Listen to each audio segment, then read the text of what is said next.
Hi everyone, this is just going to be a really quick and dirty video about converting the Rokkor MC1 35mm f1.8 lens to Canon EF. The process is pretty simple. There is a good deal of misinformation, I believe, on how to convert these lenses, and I want to clear a little bit of that up. When you convert a short, or I should say something less than 100 millimeters, the rear element protrudes somewhat far, protrudes past this flange on these wider angle lenses, and that rear element will collide with the mirror on full frame Canon DSLRs. And so when I convert this lens to EF, I don't use it on my Canon 6D unless I'm shooting like something relatively macro, maybe closer than 4 feet. So its main use is with an EF to RF adapter. I can use this on my EF to RF mic adapter with the drop-in filters, and this little aperture coupling here does not get in the way, and I can adapt lenses over 100 millimeters, and there's no collision with the mirror on my Canon 6D. And this piece here incredibly ends up in part of the camera where it's totally out of the way, which is surprising. One thing to be aware of is that there are some people selling converters where it's essentially just this piece. This piece does a great job at making it to where you can put the lens onto a Canon camera.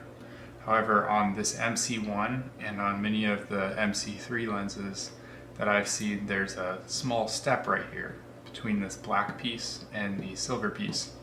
And if you convert it with one of these, not only will it be loose in the camera, but it'll also, if it's tight, this silver piece right here, this piece will protrude so far back into the camera that it will collide with the mirror. And in my experience, I've collided my mirror with the rear element of many Rokkor lenses probably over 100 times. It's never damaged my mirror. The first time I collided my mirror with this outer flange, it created a small chip in my mirror when I went to take the lens off the camera. And yeah, so I created this. It's a thin little piece of plastic which goes on top, and then you put this piece on. That'll rotate on like so, and then a small little nub of plastic right here gets pressed into here in order to prevent the whole thing from coming apart.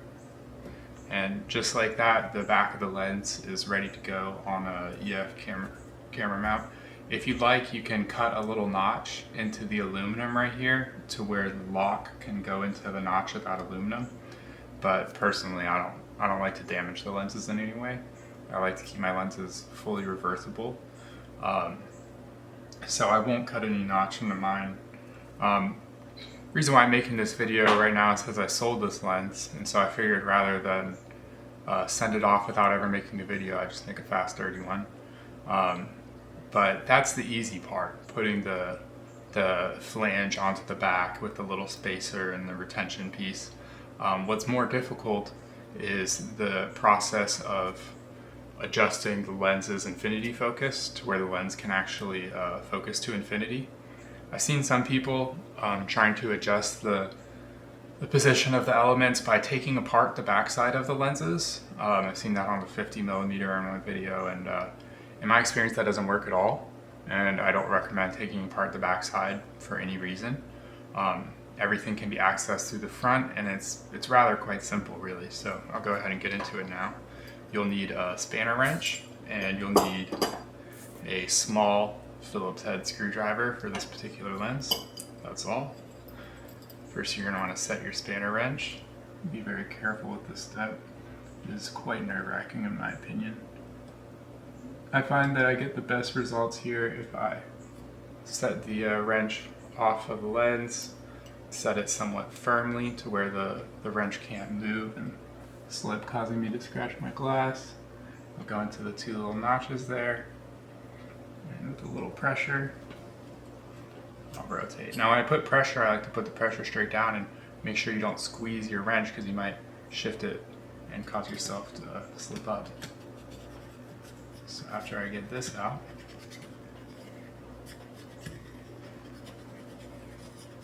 the first time I took this lens apart, it did take a good deal of force to break this free. This will be my second time going into the lens here.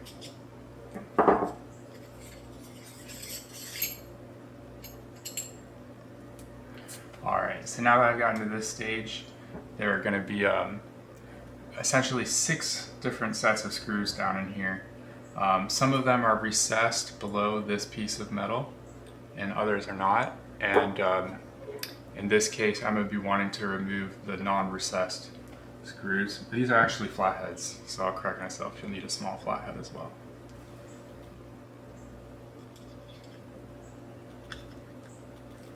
Take me a minute here. Y'all might want to skip past this.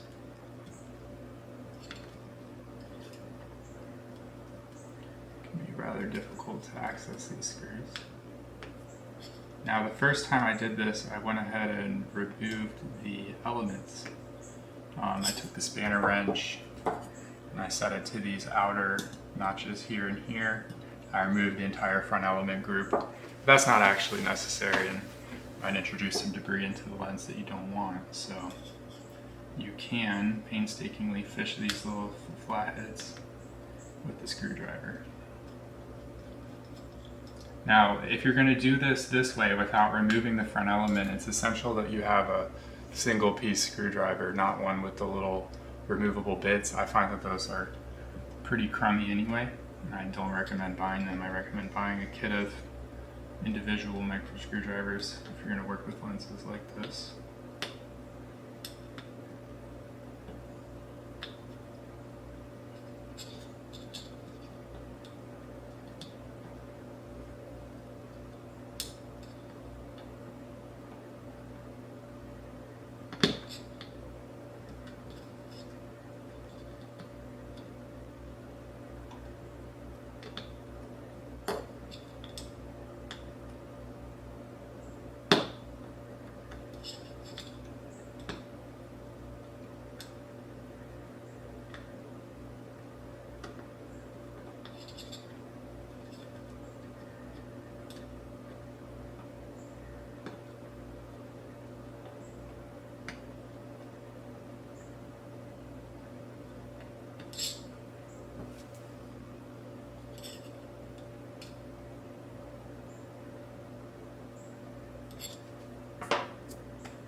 That screw required the even smaller flathead here.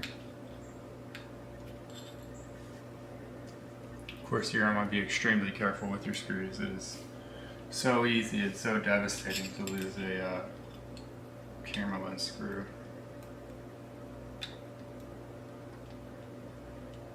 Yeah, it's certainly easier to do with the smallest of the flatheads. Alright. Now that those 3 pieces or screws have been removed, this piece comes out like so.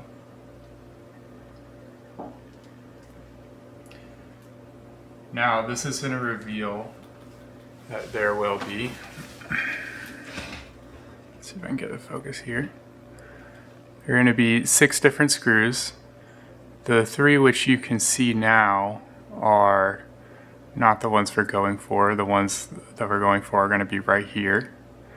These are flatheads again, but I'm sorry that you can't see them in this video. But essentially I'm going to be sticking my screwdriver way down in there and getting those out. And I'm not going to remove them all the way. I'm just going to loosen them slightly. And what that's going to do is it's going to decouple this lens focusing grip from the actual focusing mechanism. And that will allow me to turn the grip without adjusting the focus of the lens. So what you'd want to do is set this lens all the way to infinity. After it's set to infinity, we're going to loosen all 3 screws, and you might have to wiggle this a little bit, but you'll feel this come separate from the helicoid and the front elements.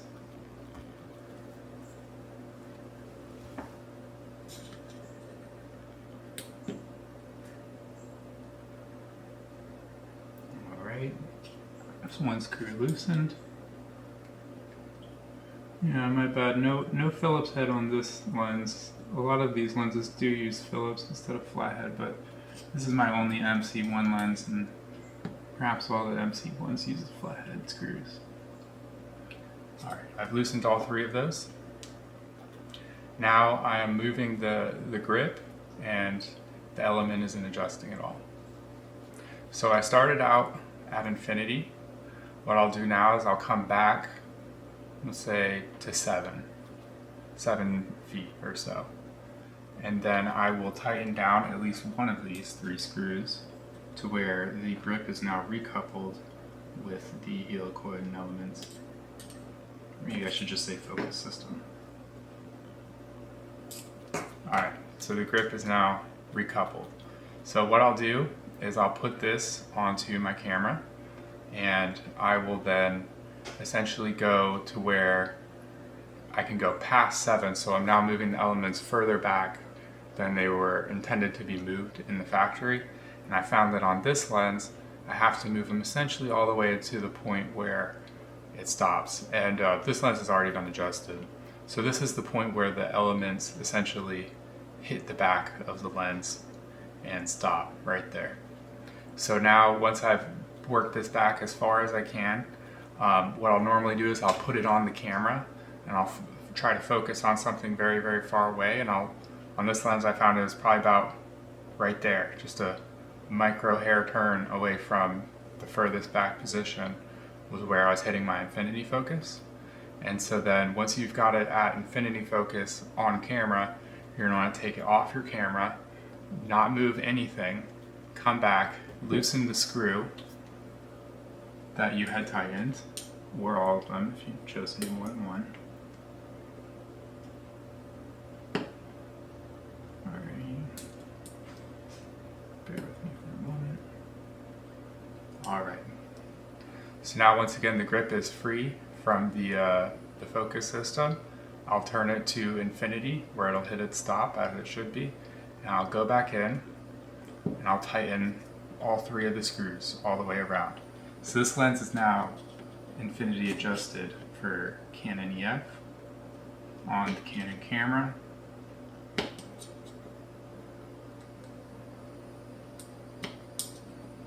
And I gotta retighten everything and essentially just reassemble the lens from here. Very simple.